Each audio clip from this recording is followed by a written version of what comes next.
কাতার বিশ্বকাপ ফুটবলের উন্মাদনা শেষ হওয়ার প্রায় ৫ মাস অতিবাহিত হলেও দেশের উত্তরের জনপদ গাইবান্ধার সুন্দরগঞ্জ উপজেলায় এখনও উড়ছে ভিনদেশি পতাকা।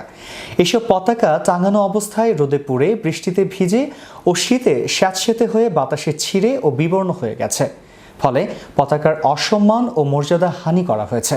তাই টাঙানো পতাকা যথাযথভাবে নামিয়ে সম্মানের সাথে সংরক্ষণ করার দাবি সচেতন মহলের।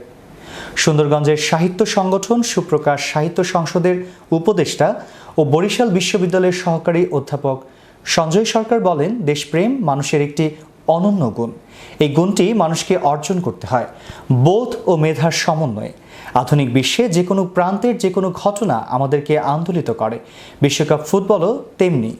আমরা আনন্দ ভাগাভাগি করব, কিন্তু এও ভুললে চলবে না যে পতাকাটি কখন নামাতে হবে। আমরা আনন্দের উৎস হিসাবে হয়তো ভিনদেশি বা ভিন জাতীয় পতাকা আমরা সেখানে আমাদের বাড়িঘরের ছাদে অথবা বিভিন্ন জায়গায় টাঙিয়ে থাকি এবং আমাদের আনন্দ করতে কোনো আপত্তি নেই, বাধা নেই। আমরা আনন্দে সবাই ভাগিদার হব। সারা পৃথিবীর যে কোনো প্রান্তের খেলাধুলাই আমাদেরকে আনন্দিত করবে।